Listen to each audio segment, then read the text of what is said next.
is it right behind you? There's you, second from the start.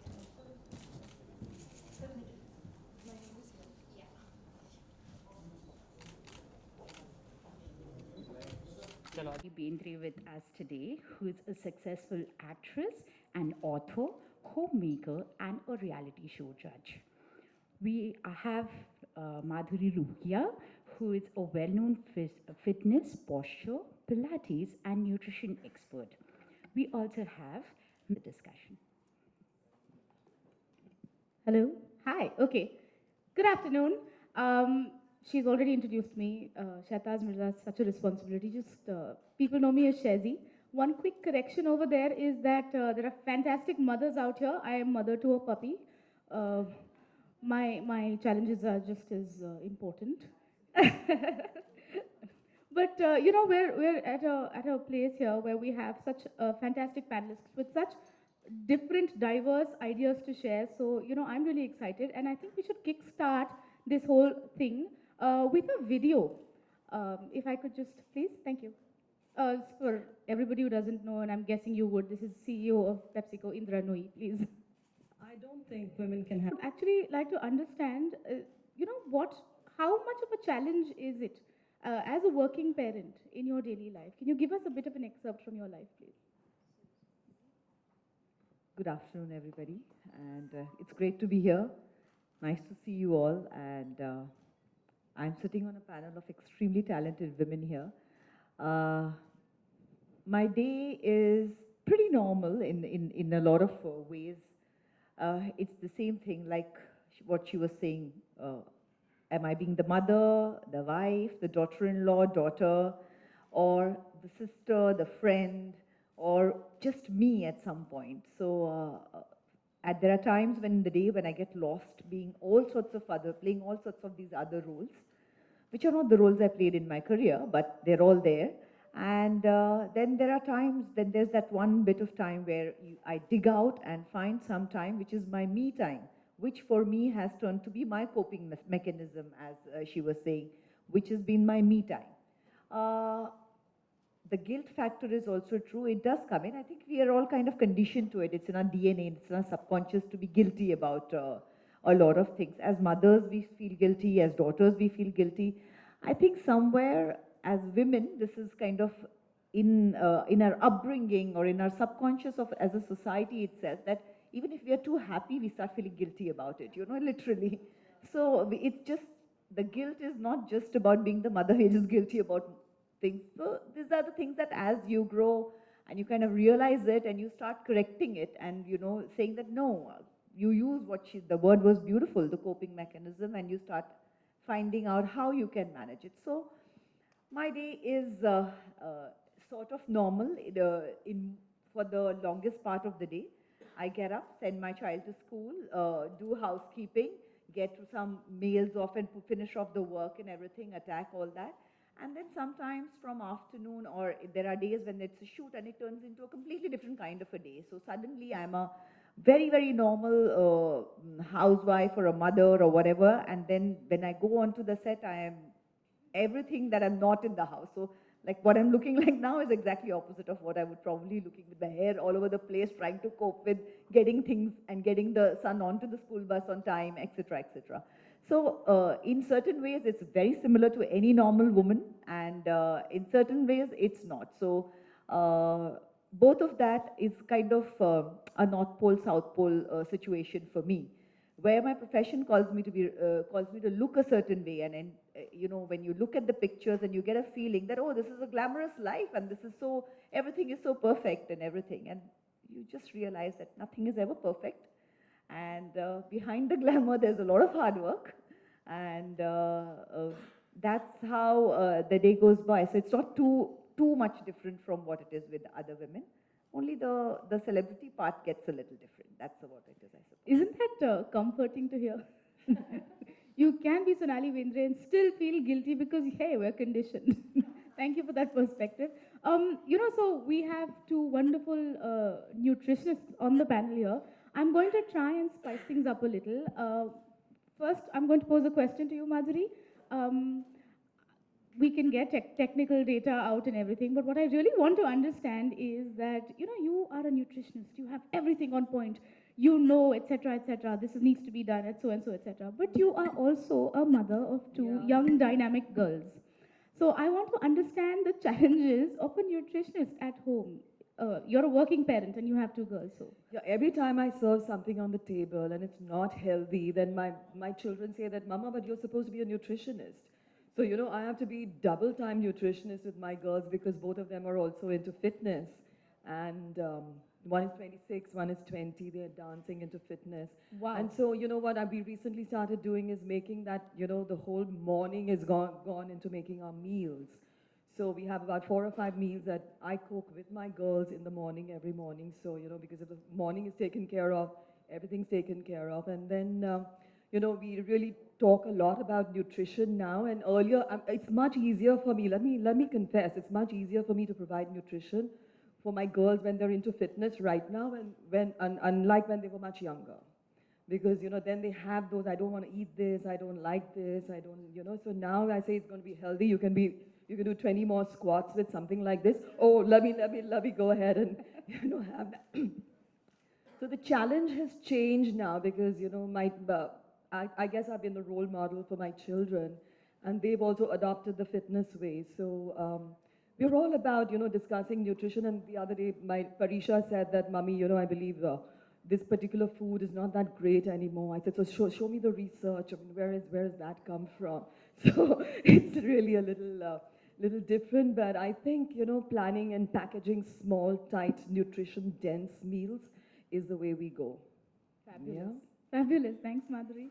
Anju, I want to ask you a question around this only, but in the course of your career, on a day-to-day basis, you interact with so many working mothers. I'm guessing there must be some semblance of a pattern in that. There must be a few common questions or issues that they have to deal with as well. So, what are they? Can you kind of just elaborate a little, please?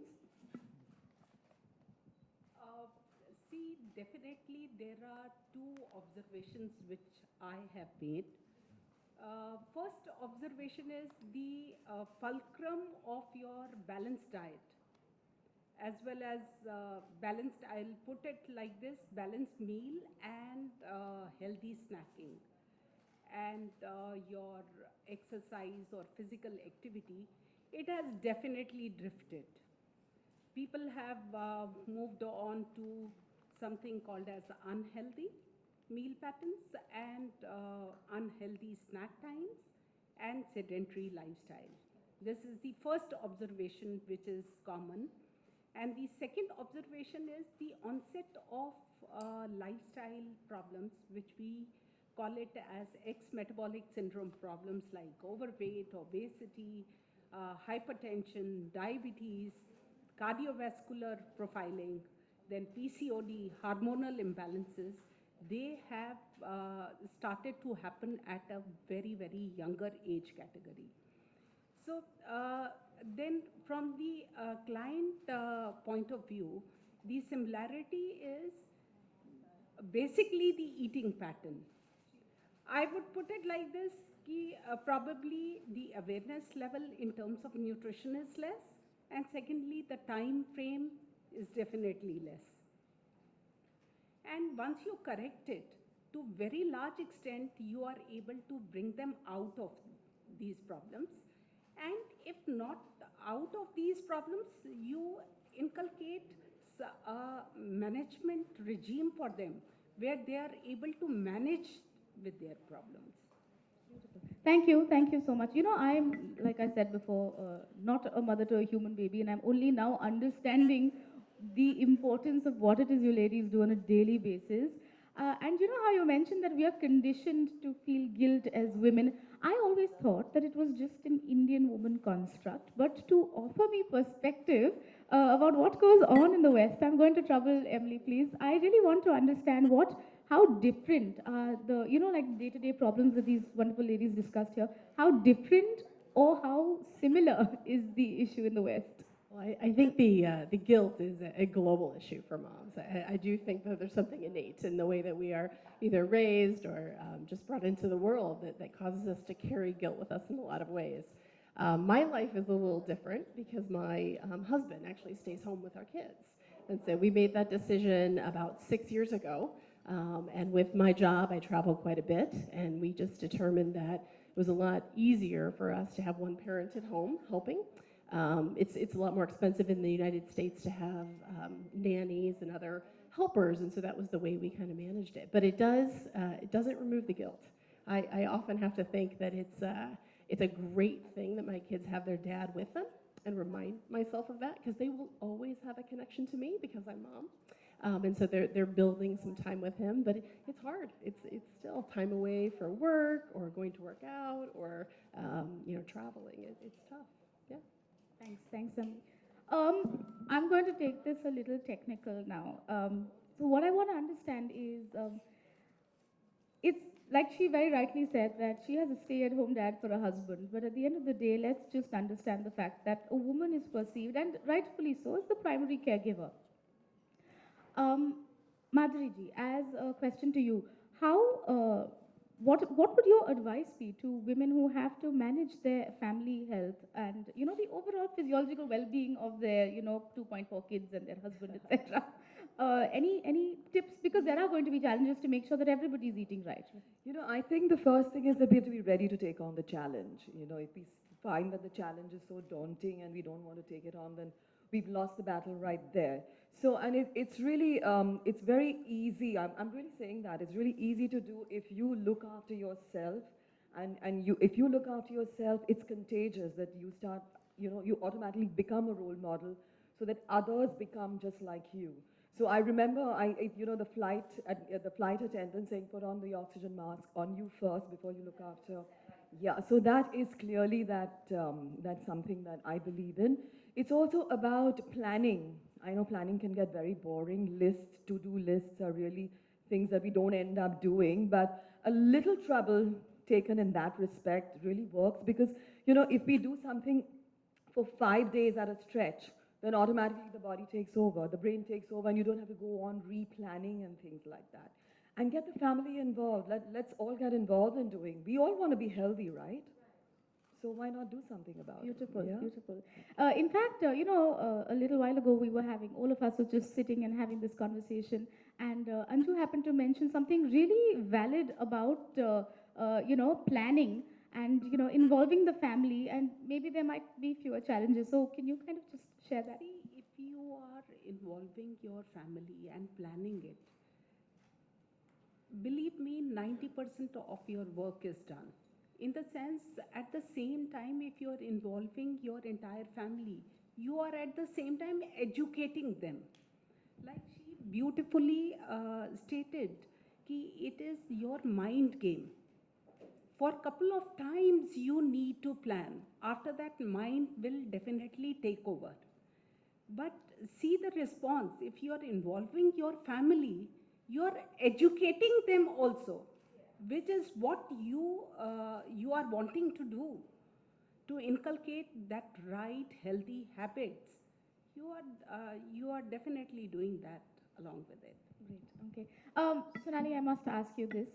Um, so, you're an actor, you have a hectic life, your husband has a hectic life, your kid also would want certain, Mama, I want this and I don't want that. And I'm guessing your husband would also say, no, I don't like that, I like this, etc. So I just want to understand, in terms of family health, how does it all fit in for you? How do you manage? Do you plan? Well, I'm a Maharashtrian married into a Punjabi family, and I think most people here will understand how different this, food-wise, how different this is. So imagine the Maharashtrian food is definitely not something that the Punjabis enjoy, and the Punjabi food is like, when I got married and I went in, I said, what's the occasion? Because every day the table is laid out like there's a party happening. So I'm like, is somebody getting married? And I don't know about it. It's like that. So somewhere, I think what has happened over the period is that we've kind of come to a sweet middle sort of a thing where we are not probably as frugal or healthy as the Maharashtrian in the general table, but we are not as extravagant as the Punjabi table used to be also. And yeah, that balance has been, and also in the timing, because, there was suddenly the night meal was happening at 4 a.m. in the morning, and, so the lifestyle was all over the place. So for me to get that into some sort of, the first thing was to get the pattern of eating and to getting the hours right. So, having said that, what you said in that, I would like to say what you're saying is absolutely true, that we lead by example, and if we can involve the family, it gets better. But because of when I was on my book tour, and I had written a book on which is called Modern Gurukul and my experiments with parenting, a lot of mothers would keep coming and asking me a question which is very relevant for here. Generally, in Indian households, it's a joint family. And believe me, I'm lucky. I live in a joint family which is accepting the changes that I want to, and are open to the fact that yes, it is good for us to make these changes. But there are a lot of times when you're in a joint family, the mother of that child, whom you want to inculcate that healthy habit in, it does not in India have that freedom of forming that menu for the day. And that, I think, is the biggest challenge that in India we face. The joint family is great in its support system. I mean, I can be a working mother because I have great support from my mother-in-law, from my mother and my father, my sisters-in-law, fabulous support system. But the same support system can be a really difficult thing also, because quite frankly, when my child was born, and when he started eating everything, and from the eggplant to, it was like, आलू नहीं खा रहा, बैंगन दे रही है इतने से बच्चे को. It was such a shocking thing, so then slowly, yeah, and then slowly when you talk about the studies and you talk about the thing, my mom-in-law was open to the idea, and she said, yes, you know what, this is perfect. And in fact, if anybody else, she said, this is what happened, look at my children, they're all dealing with weight issues today, and really I don't want my grandchild to deal with it. I'm not going to interfere with it, you decide what you want to do. Exactly. What I realized is that most mothers-in-law don't do it. They do not want to let go of the control. They think they are right, and they are not letting the mother. So, they're kind of undermining what the mother is trying to do most of the time. And that, I think, is the biggest challenge where Indian women are concerned. For that, to having, so that's like then you have to be a politician, a diplomat, and while being the mother, daughter, sister, etc., you have to be that also to kind of give it. So only thing that I realized is that you need to give it a lot of time, because you can't just say, this is what I want to implement. It just needs to be given a lot of time, where you spend the time to explain things, you get them on board. See, once they get on board, it's a beautiful thing to have your family together. But that getting on board is not something that happens suddenly. You have to work on it, and you have to give it time. So that, I think, was a bigger challenge, and to deal with that sort of a zone, than actually the meal planning. That became the easier part then. Fantastic. You mentioned Marathi and Punjabi culture मध्ये so much tras, so many issues. It's not tras, it's different. Yeah. No, but can you imagine in India itself, Emily, who is from the US and has very closely examined life in Singapore, uh, culturally, trying to adjust and manage family health. You've studied both cultures and, in great detail. How much of a difference is it? And, what according to you are, problems that you would face in the US and, not so much here? I don't know that I can say not so much. I mean, I think the issue of the having in-laws or extended family living in the house and influencing food, I actually get stressed out thinking about that, because it's not very common in the U.S. But I think of what my kids are fed by their grandparents, and they're loving and great grandparents, but it's a lot of indulgence, and I think that would just come in the house and would be hard to deal with. But I think the issues are similar. Kids want to have food that's delicious, and there's a lot of and that's global, and there's a lot of opportunities for them to find that. And so really it's just about the taking the time to plan, taking the time to pick your battles, and I think that's a big one as well, is deciding, what are the parts of their day that you're going to focus on, what is your strategy as a family going to be to influence good nutrition. In my house, we talk a lot with our kids about food and the nutrients that foods bring to their life. And it's great. My children are 6 and 8, and I hear them talking about things like they know that meat offers protein and is good for their muscles. and they know that calcium is good for their bones, and that various vegetables are good for them. Some of them they like, some they don't. Um, but it's great to see that coming through. Okay, but you have to hold on to the mic a little longer because a little while ago we were having a conversation. She mentioned how kids are really all about wanting to eat yummy food, and as a family, you need to kind of encourage and inculcate that habit. There was a very lovely story that she shared with me a little while ago about a little one, her daughter, Yes. who's at home with her husband and said, "No, I don't want green beans." So, I'm going to let you tell that, and I'm waiting for the conclusion of that. Yes. So my husband and I had a conversation that my daughter, she's a carb-loving little child. So bread, corn, all of those things, she just will eat all of them all the time. And we had conversation about trying to increase her green vegetable intake. And I had to work late one night, and it was dinner time, so probably 7:30, and I get a FaceTime call from my husband, and he was like, "I've tried. It's your turn now." So I sat there on FaceTime with my daughter, convincing her to eat green beans, and we had success, but it wasn't without a few tears. But now it is sometimes the whole idea about giving kids something 10 times to make sure that they like it. We've found that really works for our kids. They may not love things after 10 times, but often they're willing to eat them a little bit more. Fabulous. So, my understanding from this particular round of discussions is that even maintaining family health is not just the sole responsibility of the woman. Everybody has to contribute, and everybody needs to do their little bit. Yeah, fantastic. We were just talking about how meals really ought to be planned with military-ish precision. But what I want to understand, and this is as a child of a parent too, I want to understand what happens between the meals. Like there's snacking. I am hungry every 2 hours, and I'm, well, not a child, so I'm guessing, you know, uh, oh yay, bag of potato chips, yum yum. Let's just eat and be done with it. So you know what? Actually, let me just start this one with Anjali. Um, Planning snacks.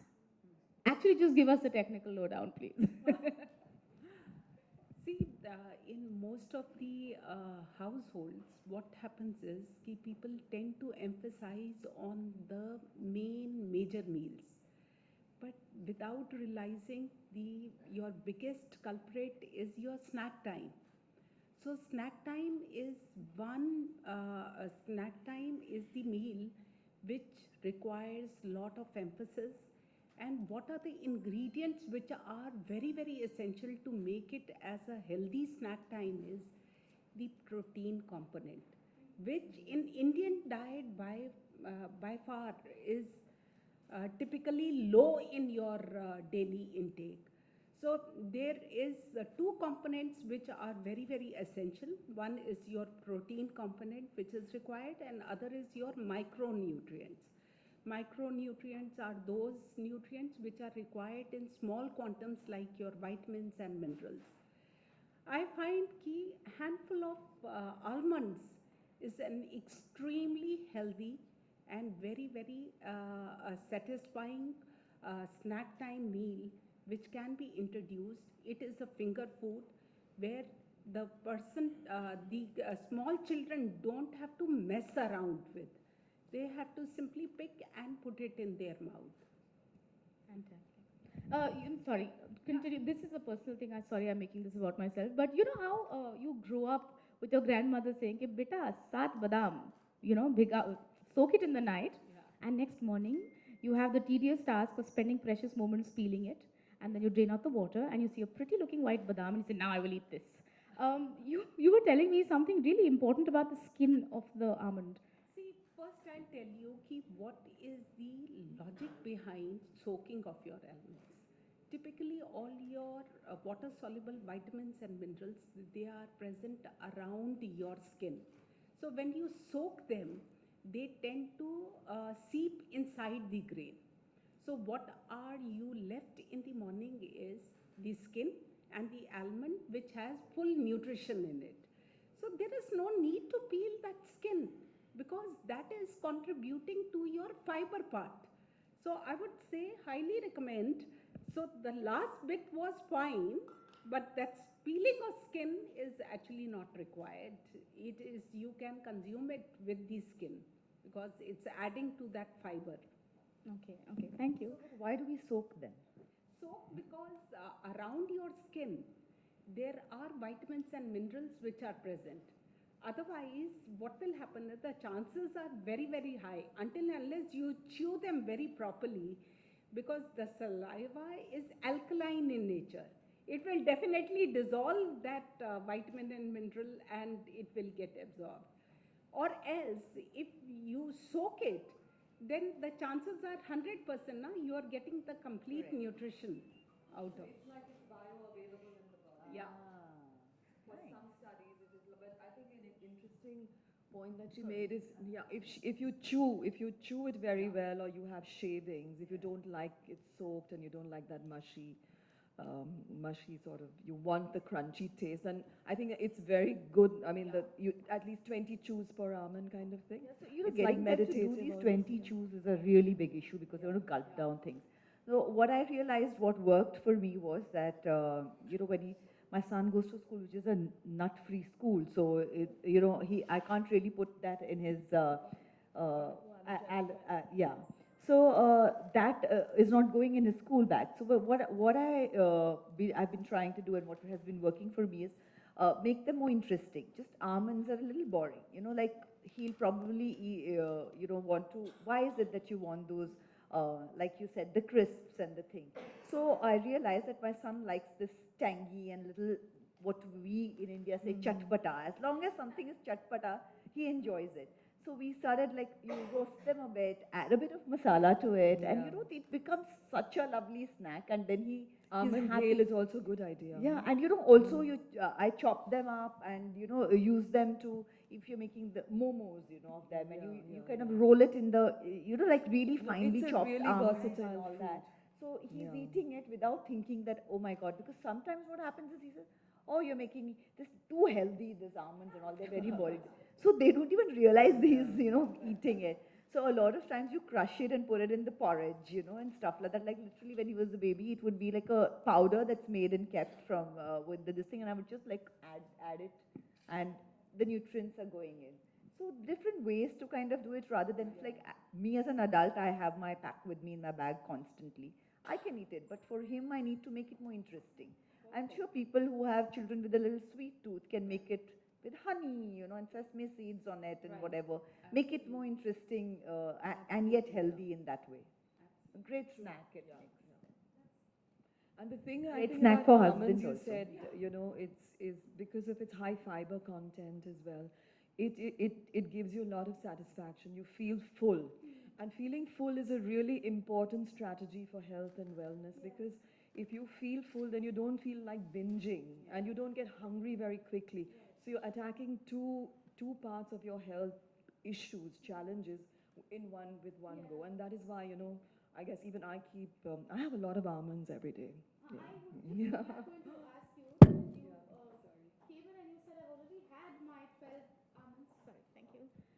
I've already had my 12 almonds and I've got to have some more, and I'm scratching my head and said, we've already had 12. How many more do you want to have? Have it in the morning before my Pilates workout that I do myself.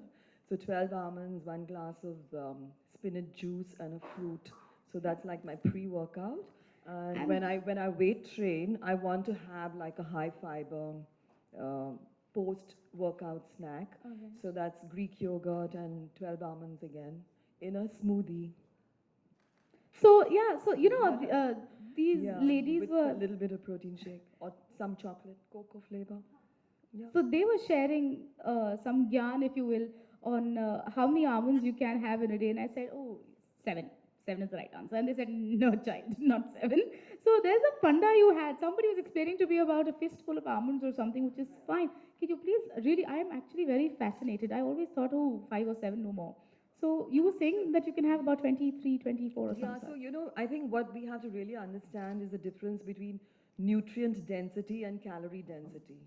Typically, like Anu has been saying, that almonds or foods that are nutrient dense, that means they are packed, every bite is packed with nutrition. They are typically low in calories as well, which is why then they start working on things like you don't gain weight even if you eat more. Then you have the satiety angle, you're satisfied.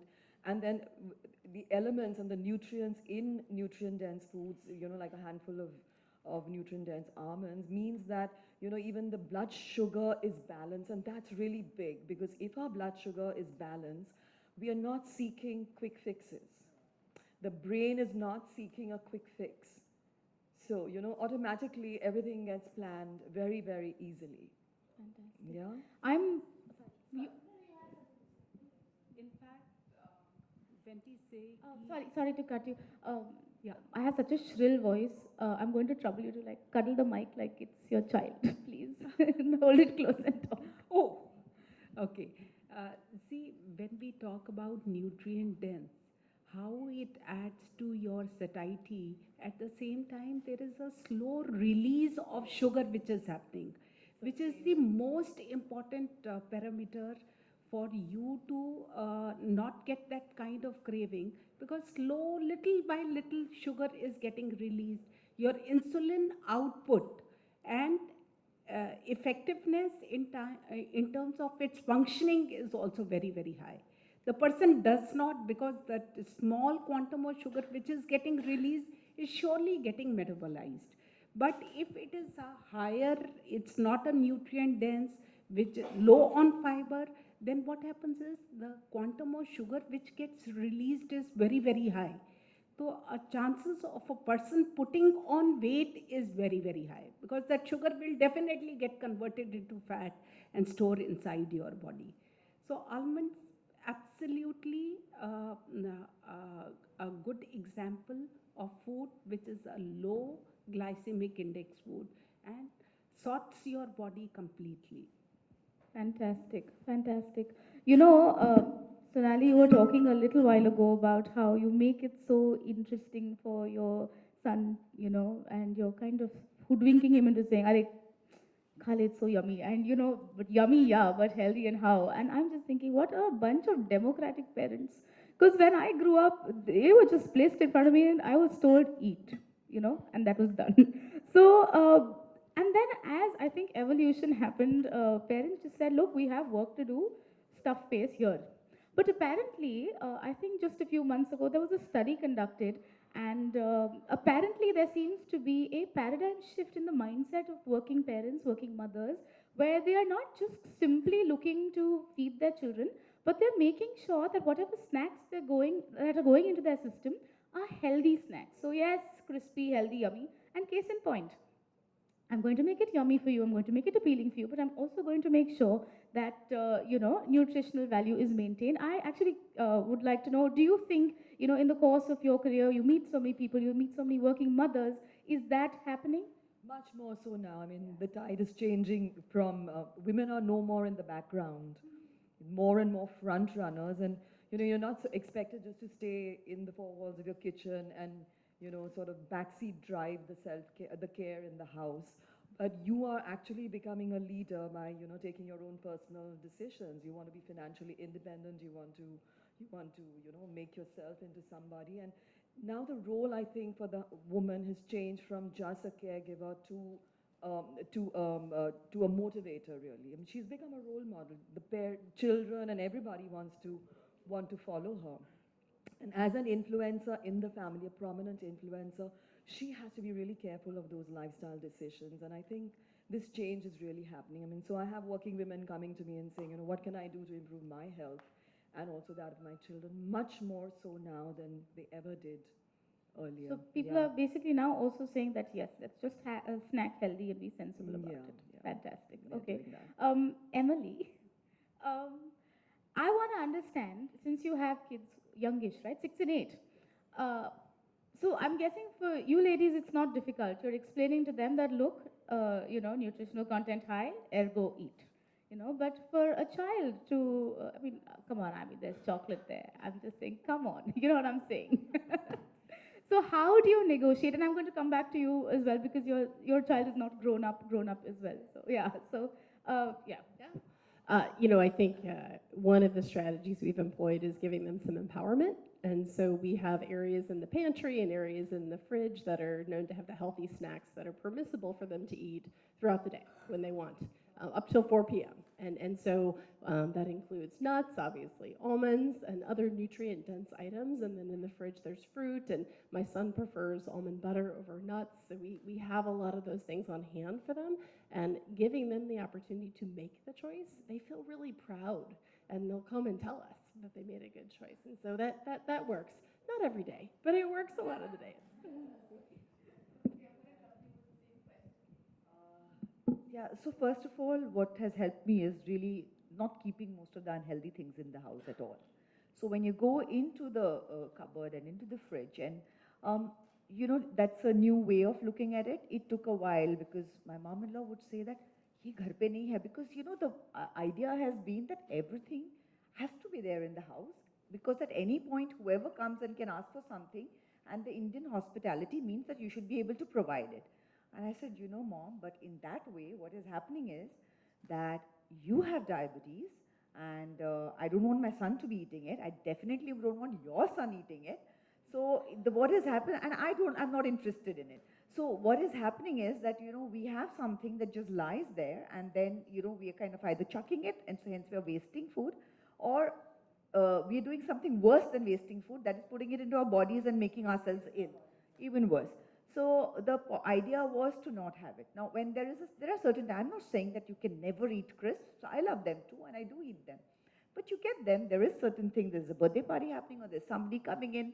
There are days when it comes in, gets over, but it's not something that comes in every week as your grocery list or in my monthly grocery list. I don't have any of sugary, candied stuff, fried crisps, all sorts of junk food is just a no-no. Having said that, for my son, what has happened is from the time when he was younger, we've done this bargaining thing. So it's like you give me little, I give you little. So in that zone of making like what I told you about almonds, making them interesting. In the same way, we try and make the rest of the food also interesting. I want him to have the methi, and I know he'll make the methi rotis, so they just become more interesting, and he's okay to eat it. So you just have to tweak everything a little bit, and it turns into healthy. Also, what I realized is for my child, if I put in so many things in front of him, they're not needed, and then he's just getting distracted by it. So it also came down to doing your carb, protein, fiber, protein, fiber, which schools are helping. Most of the schools are teaching you about nutrition, and they are, yes, now, because I think obesity and childhood diabetes and all has become a huge issue. So in schools they teach them, it's part of their curriculum, and if you can reinforce that at home and have a conversation with the child's teacher in school, because when there are other kids in school also on the same path, it makes it easier. So there are times when I've had when I've used my support group of school moms, and I think that is a great support group for any mother to have, and where you say that, what, I'm struggling with this and I need help with this, and everybody wants the best for their child, and if they can also, a couple of other moms can also kind of, and you form those play dates where they are also serving healthy food, then you're suddenly not the only mother who is so boring and not serving anything fun. So it becomes kind of a norm, and while they're younger, you can still see to it that they go to play dates only to those houses where they're not going to serve them aerated drinks and all that. So for me, it was a big deal. Anywhere where there was junk food and aerated drink was crossed out, and my son wouldn't go there for a play date. Even if they thought I was being snobbish, I didn't care. But that was a very, very important thing, because, yes, and at that age, I could do it. Now at 12, he'll say, Mama, come on. I said, but you are also 12 now, and you know what it is.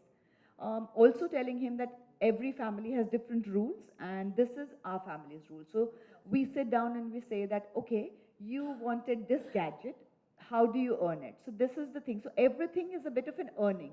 And if he's been good, then, and he's understood something, then yes, we do reward him with the, with the thing. So what has happened is, over a period of time now, we've come to a point where on holidays, when he is on a holiday, he'll say, Mama, I'm on holiday. Okay, this week I'm not going to check you. Whatever you want, do it. But most of the year around, he keeps it for the holidays then. which, is really definitely You're manageable. already patterning their mind to think in a Absolutely. certain way, and that is going to be an investment in him as an Absolutely. adult. As an So adult. that's a huge thing. I think we need to give a big round of applause Thank for you. this So, thing. so far, Really that's how nice. it's been working, and I've been trying to make that work. And, so holidays, we're all going all out. But then on school days, and which is the longer part of the year in any case, we are doing only as far as possible nutrition. Two things I'd like to add as part of what Sonali said is that, very rightly over serving the kids does does many things. Like, their mind starts to accept these large quantities as they grow older. And so, they're literally feeding their eyes more than themselves. So they say that, for children till the age of 12, you give them as many tablespoons as their age as a serving of every food group. So we try to give them adult servings, and then we stuff it, and they don't experience hunger to eat then. And then we don't make the connection that I should only eat when I'm hungry, but I should eat when I see food, and that's a huge issue. So till they're 12, they do that. And the other thing is, I think what Shonali is also implementing is the 80-20 principle. That means 80% of healthy food can dilute, the 20% of unhealthy food. Yes, there is, in a sense that the American Heart Association says that 20% of our healthy diet can be recreational I'm going to calories. use this 80-20. Today, I'm going to tell my son, we are going to do the 80-20 Yes, principle. you could. Also, I realize that when you tell them these terms, they get They very like, yeah. excited and they feel they're so grown up Yeah. that you're sharing it with them that they see, I'm doing it But like a the grown up. 80%, so it's the reverse Pareto principle. The Pareto principle says that 20% of people who work in an organization contribute to, 80% of their revenue. But as far as health is concerned, it's the reverse. So, and what happens is that, the 20% is taken care of because it's a variety, it's a drop in the ocean, and the body can fight it. A healthy body can fight that. Yeah. Also, just kind of emphasizing and making it a point that, look, we are walking rather than taking a car or this thing, when you're on a holiday, because, all those ice creams that have gone in, come on, let's walk it out. And, in any case, kids are happy to skateboard and to scooter. Yes, like I said, it's just that little bit of effort that you need to carry a couple of things which will make it interesting for them to use their feet rather than be happy to sit in a car. Or get into a bus or get into, where they're driven around basically, then using their own feet. So it's great exercise for me, and it becomes like a play for my son when he's on that little scooter or on a skateboard. So it becomes like a game, and we are even like burning those. Yeah, for the The most junk part, food your that's on it. activity is your nutrient calorie intake is determined by your activity level. So if you're sedentary, you have to eat less, and your diet is really boring. But if you're active, you can do so much. Yeah. Super, super. You know what? I'm going to actually walk back to the video that we saw of Indra Nooyi, and where she kind of talks about having to deal with guilt on a daily basis, and saying there's really no out there. If you're a working parent, you're going to face the guilt and all of that. Which is what my next question, actually, Anjali, to you is. Uh, you're ensuring your child's physiological well-being, and you're ensuring the family's eating right and all of that. Do you think it is vital to kind of focus teeny tiny bit on yourself as well, and maybe that kind of manifests into something bigger? You have to listen to your body. Body is so beautiful. All the time, you can't be dictated. And all the time, I am a nutritionist. And it was initially a very big joke because I would all the time look at from nutrition point of view. So when I got married, and I am a Panju, so who came from a very disciplined family background. And I got married to a typical Panju who started to think about food at 9:30 in the night. Ki what's going to get cooked for dinner? It was a kind of a shock for me to accept this thing because my body clock is at 7, it starts to ask for food. But very subtly, I brought about a change, explaining it was not a one night affair, ki, okay, from next time you start to follow what I have to say. So it took me a little bit of time, but also gave me this learning that all the time you can't be dictating terms. You have to let go, and by doing that, believe me, you are not letting the other person think about his that little piece of enjoyment all the time. If you let it go, sorry, you are making your life much more simple. I would also like to draw on your vast experience here, and I'm guessing, the job of a nutritionist is not just restricted to eat this. Here's your meal plan. I'm guessing there's a lot of counseling involved in how important does mental health feature in all of this for the woman, empowering her to take care of the family. See, when I practice nutrition, nutrition is never practiced as nutrition alone. It is a combination of nutrition and the psychology of the person. When I'm interacting with one client, I am not the same person with the other client. It is based on the initial time which I spent with the client is to understanding that client, and on that I built my nutrition story. It is not okay, this is the universal diet plan. A person also follows, the B person also follows, the C person. It does not work like that.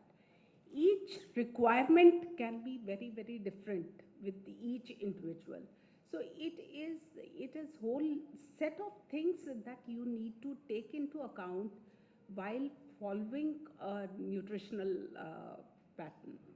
Thank you. I think we're just about ready to wrap up here. So I'm going to actually be Baba Gyani here and sum up all that I have learned today. And I think my last takeaway from all of this is just that it's very important for a woman to kind of focus on her health as well. And that is kind of going to give her the strength, and that is going to empower her to take care of the family. In fact, not just that, I was admiring this about both you and Madhuri as well, where they mentioned that, I'm so particular. I take care of what I eat. My children see what I'm doing. And, by default, by example, they follow. Sonali here has managed to convert and make her mother-in-law a believer, a Punjabi mother-in-law a believer, which is a big deal as well. So I suppose once you're feeling whole and complete is when your environment is going to change, yeah? Um, Ladies, this has been so inspiring. I have taken back so much. I'm guessing all these wonderful people here have too. I'm going to do one thing. We're going to open the floor up for questions. If you have any, then please feel free to post them.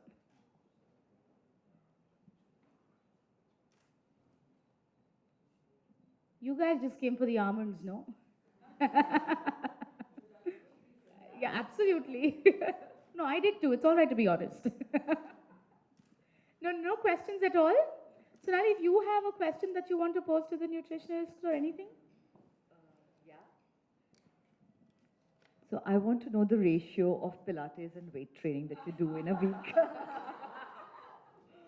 Yeah, so I typically do Pilates every morning because it's anti-movement training now that has caught my attention. We move too much and don't move the part of the body that shouldn't be moved. And so that I do that, a lot of plank holds, a lot of dead bugs, new exercises.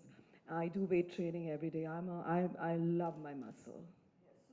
Yeah. I do. I'm reaching the stage where my best friends are my muscle, and I'm really Yeah, looking for them. absolutely. I have very little of those.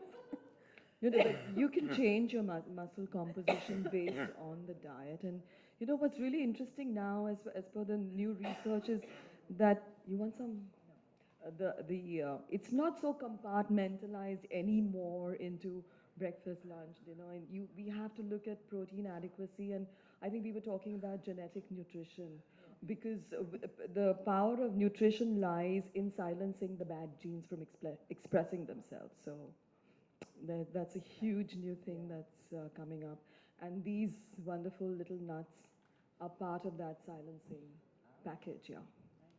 for me. Tell me why almond milk and not cow's milk?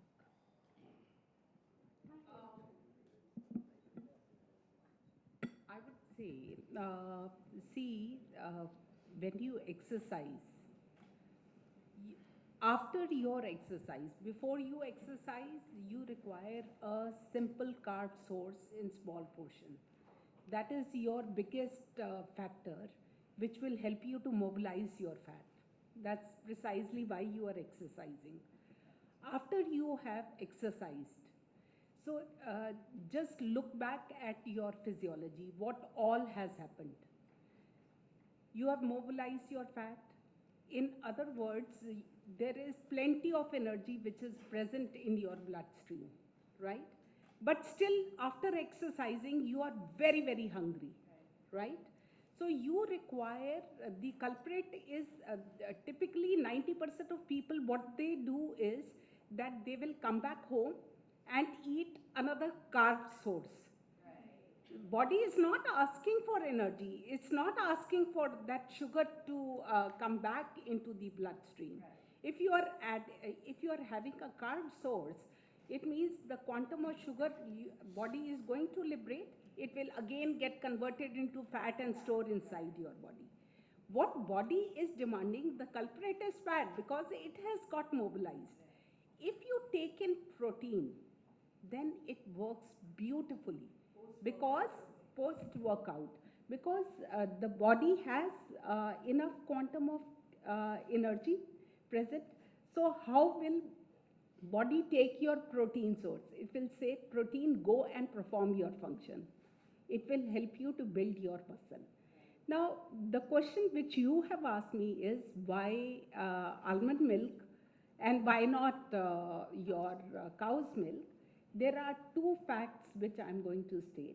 First fact is, if you look at the protein content, almond milk has fair quantum of protein in it, but it also has other factors more than your cow's milk, which are your antioxidant, anti-inflammatory agents. Then it has a very powerful antioxidant, which I is didn't know vitamin E. anti-inflammatory. Yes, it has lot of anti-inflammatory. They are And vitamin basically D. vitamin E, which is a very, very powerful antioxidant. Correct. So when you work out, Great you for skin and hair. exactly, exactly. So if you talk about right from cosmetic to your food, everybody is talking about antioxidants and anti-inflammatory to be added inside your body. It is higher in that. The other factor is milk has something called as lactose. It is a disaccharide. I'll explain you what disaccharide is. It is two molecules of sugar.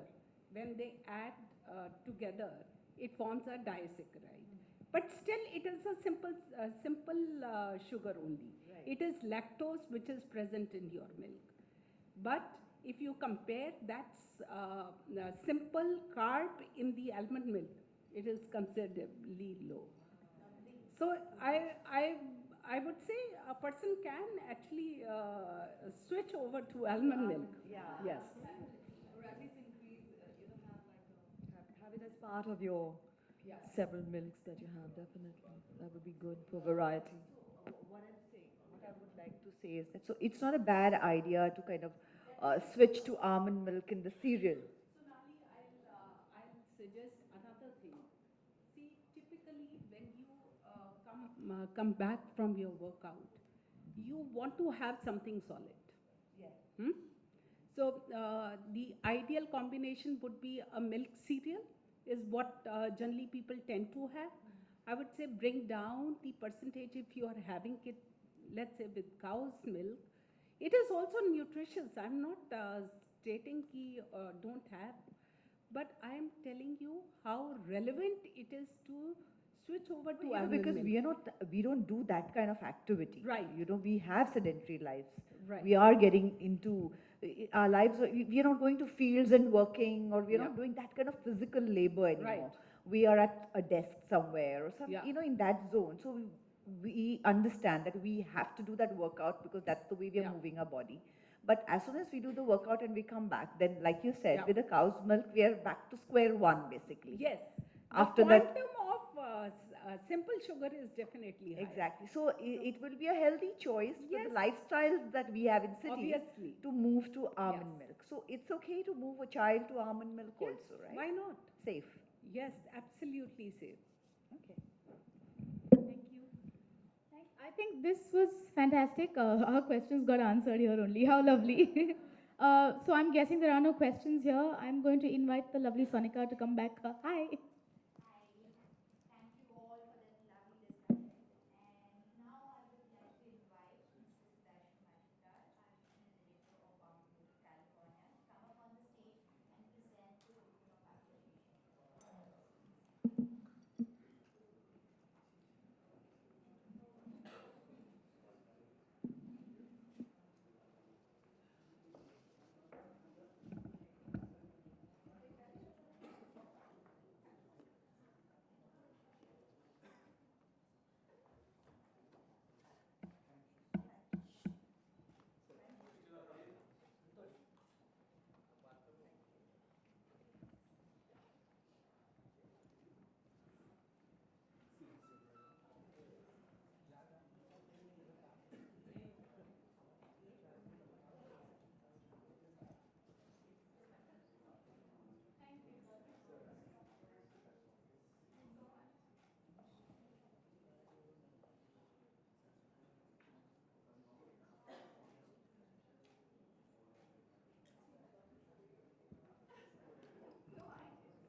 बादाम पे चर्चा तो चली रही है. Do you have Badam memories with your child or with your mom or with your husband?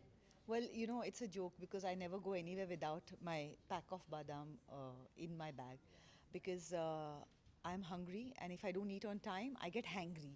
So I really start getting very, very irritable if I'm not fed on time. So there's always a bit of nuts in my bag. And like I said, even now, if you open my bag, you'll find I have a little dabba which has this thing in it. Also, like all the cars, like my mom-in-law's car, my husband's car, all of their cars will also have little almonds in it, because at any point of time, if you're stuck in traffic, you're getting delayed, sometimes you're not going to reach on time, then what happens is when the hunger builds up, you end up eating junk, because then you start craving, and then you just want to satisfy that hunger, and you're eating all wrong foods at that time. So instead of that, when that meal time is coming, and if you're going to take longer to prolong that, say like my meal time is 1 o'clock, but I know that by the time I get to my meal, it's going to be 2:30. Then I will snack on a little bit of badam and have those almonds. It just satiates me till then, so that I eat a healthy meal again, and I don't end up, because if I don't, then I end up eating all kinds of junk food. और कितना ख्याल रखती हैं जब बात आती है आपकी सन की. एक्ट्रेस के लिए तो उतना ही डिफिकल्ट होता है. See, for my son, I would say, like what he was saying, for a working mother to see that a nutritious meal is done. So if you can innovate these badams, you can make it in different recipe and kind of plan the meals. It makes life easier. And as an actor, I don't. Yes, definitely important to take care of your health. I think everybody needs to take care of their health. We are living in cities. We are living sedentary lifestyles. We really need to move around and eat properly. Eat food that is not just appealing to your taste buds, but make it appealing to taste buds while being healthy is what is important, and that is what I think I aim at doing. और कोई अगर health के बारे में अगर और कोई tips देना चाहें आपके वर्कआउट करना बहुत ज़रूरी है, बहुत बड़ी टिप है ये कोई शॉर्टकट नहीं है उसके लिए. Workout regularly, eat healthy, that's the best way to a healthy happy long life. सोनल सोशल मीडिया एक ऐसा प्लेटफॉर्म बन गया है जहाँ पर लोग अपने व्यूज़ रखता है, अपनी बातें करता है, चाहे वो हेल्थ को लेकर हो कोई भी. तो अभी एक सॉन्ग आया है रिलीज, एक दो तीन माधुरी जी का रिमिक्स बना है जिसमें जैकली ने परफॉर्म बट किया. उसमें आमंड्स का क्या कनेक्शन है? एक सवाल आपसे जानना चाहेंगे, आपको कितना पसंद आया? मैंने देखा नहीं है. मिक्स रिव्यूज़ भी आ रहे हैं उसको. अच्छा, so I am definitely on social media, लेकिन यू नो मैं हमेशा कहती हूँ कि प्रॉब्लम्स भी दुनिया की सारी एक आदमी चेंज नहीं कर सकता है. So you have to focus on what you can do. So I focus on what I can do on social media. I run a lovely book club on social media, and I feel that social media is a very powerful tool which can be used well or can be abused also. And I would like to be a person who uses the tool which is very powerful in a good way. And I think my book club was, the idea of the book club was that to kind of use it in a good way, in a positive way, in a constructive way. And very frankly, I try not to see negative and not constructive things on social media or in newspaper or in news or even read stories, because I think mental health is very important and that's part of my mental health. So I don't look at negative stories. But then also we really like the song. I have not seen it. You have not seen it. Yeah, so You want to ask? Okay. you want to ask anything? Okay, thank you.